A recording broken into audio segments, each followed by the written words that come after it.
Astrology simplified by Chaure में आपका स्वागत है। आज हम बात कर रहे हैं ज्योतिष के अनुसार घर खरीदने के योग आपकी कुंडली में कैसे देखते हैं। तो घर खरीदने के योग के लिए आपकी कुंडली में चौथा भाव घरों की स्थिति दशा अंतर्दशा पर निर्भर करता है। चौथा भाव जो है कुंडली का चौथा भाव भूमि भवन सुख सुविधाओं का प्रतिनिधित्व करता है। शुभ ग्रहों की बात करें तो यदि कुंडली में चौथे भाव में शुभ ग्रह जैसे गुरु शुक्र बुध स्थित हों और उन पर शुभ ग्रहों की दृष्टि हो तो घर खरीदने की संभावनाएं बढ़ जाती है। मंगल ग्रह के बारे में बात करें तो मंगल को भूमि का कारक ग्रह माना जाता है। यदि कुंडली में मंगल बलवान हो और शुभ स्थिति में हो तो घर खरीदने का योग बनता है।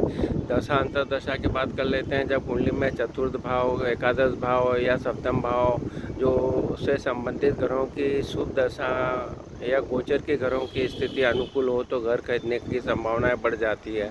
अन्य जो कारक हैं उसमें लग्न भाव जो व्यक्ति के विवेक का काम करता है और द्वितीय भाव धन का भाव कहलाता है, तो नवम भाव भाग्य का भाव कहलाता है, तो एकादश भाव आय का भाव कहलाता है। तो विदेश में अगर घर की बात करें तो यदि कुंडली में चतुर्थ भाव का संबंध है द्वादश भाव यह भाव से शुभ होता है तो व्यक्ति को विदेश में घर खरीदने का योग बन जाता है। उपायों में आपको हनुमान जी की पूजा करना चाहिए। नियमित रूप से हनुमान जी की पूजा करके और हनुमान चालीसा का पाठ करने से घर खरीदने में आ रही बाधाएं दूर होती है। गणेश जी की पूजा के बारे में बात करें तो गणेश जी विघ्नहर्ता माना जाता है, इसलिए उनकी पूजा करने से घर में खरीदने के योग बनते हैं।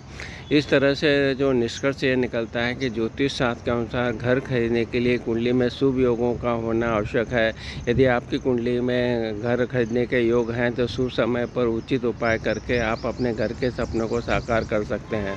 तो आज जो हमने बात कर रहे हैं कि आपकी कुंडली में किस तरह से घर बनाने के योगों को देखा जाता है, तो हमने बात करी कि कौन से भाव हैं जो कि आपको घर दिला सकते हैं, कौन से ग्रह हैं जो उसके कारक हैं। जैसे मंगल ग्रह है उसका कारक है, उसको मजबूत करने के लिए उनके उपाय किए जा सकते हैं। इसी तरह दशा अंतर्दशाओं को भी बोला गया है कि जब भी आप जो चतुर्थ भाव की दशा चल रही हो या लाभ भाव की दशा चल रही है, सप्तम भाव की जब दशा चलती है तो ये भी घर को खरीदने के योगों को बढ़ा देते हैं। इसी तरह गोचर को भी देखा जाता है। अगर गोचर में भी घरों की स्थिति शुभ होती है तो अनुकूल जो घर है वो खरीदने की संभावना बढ़ जाती है। इस तरह से जो आपने देखा कि लग्न जो कि आपका व्यक्तित्व है, आपका विवेक है, तो आपका लग्न के जो अच्छा होने पर आपके वहाँ पर शुभ ग्रहों का प्रभाव होता है। अच्छे तरीके से आप अपने जो है सोच अच्छी कर सकते हैं। द्वितीय भाव जो धन भाव है तो धन भाव का बहुत ज़रूरी है। धन की स्थिति आपकी कैसी है वो द्वितीय भाव से मालूम पड़ती है। नवम भाव जो भाग्य का साथ देती है तो नवम भाव को देखा जाता है, तो भाग्य की स्थिति देखी जाती है। और लाभ भाव है जो आय का भाव है उसको देखा जाता है। विदेश में अगर आप घर खरीदना चाहते हो तो आपको जो चतुर्थ भाव का जो संबंध है वो द्वादश भाव जो है विदेश का भाव कहलाता है। ऐसे संबंध शुभ संबंध होना चाहिए तो व्यक्ति को विदेश में भी घर खरीदने के योग बन जाते हैं।